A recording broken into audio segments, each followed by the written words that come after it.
not, and to eventually achieve the American dream and wealth and comfort that they were actively excluded from. Black folks engaged in these practices as well, and I'm not just talking about Frank Lewis from American Gangster, who was a real person, by the way, a kingpin in New York in the 70s, but also the Philadelphia Black Mafia in the 70s, the Black Mafia family with Big Meech and them in the 80s, but also Miss Madam Stephanie St. Clair, a black woman racketeer who was running Harlem in the 30s, making jobs for the boys, running the numbers game and clapping back at the Jewish mob, the girls' wish. It's just been harder for black groups to maintain this type of activity because one, the cops be watching niggas every move. You know they was watching that man for 10 years? I'm talking since Bands to Make Her Dance, since Bees in the Trap, since Gold All in My Chain, Gold All in My Ring. And then that's how we know law enforcement isn't even about preventing crime but just catching it, because they had every opportunity to arrest somebody but waited to hem them boys up on all the charges they could. And two, our crime is just not deemed sexy or refined. And I think you're on to something, Sistren, because yeah, at the end of the day, criminal acts are criminal acts, but we're not finna sit up here and act like whiteness and or economic power and influence don't dictate the demographics of arrest, sentencing, and prison population. Because loud as is kept, if the RICO Act was meant to indict an organized group of 3 or more individuals engaged in dishonest and fraudulent business dealing as it pertains to income, the acquisition or operation of enterprises, or even conspiracy to commit such, then Trump need to be locked up, the Ku Klux Klan need to be locked up,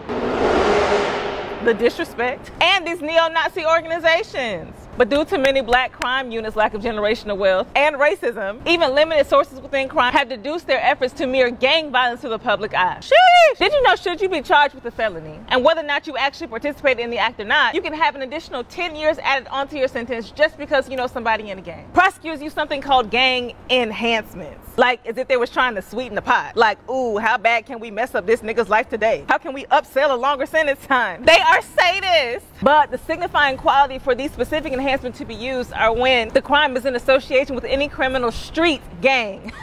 And there it is. But it doesn't just stop there. If you happen to have any street gang markings or have a record of affiliating with any of them folks, it could be over for you, my boy. So long story short, if you thought you was finna get your Trevor Jackson Superfly on, hide your kids, hide your wife, and hide your husband too, because they taking everybody out here. And you don't got to confess, they gonna find you. VIP tickets to the live show sold out. Make sure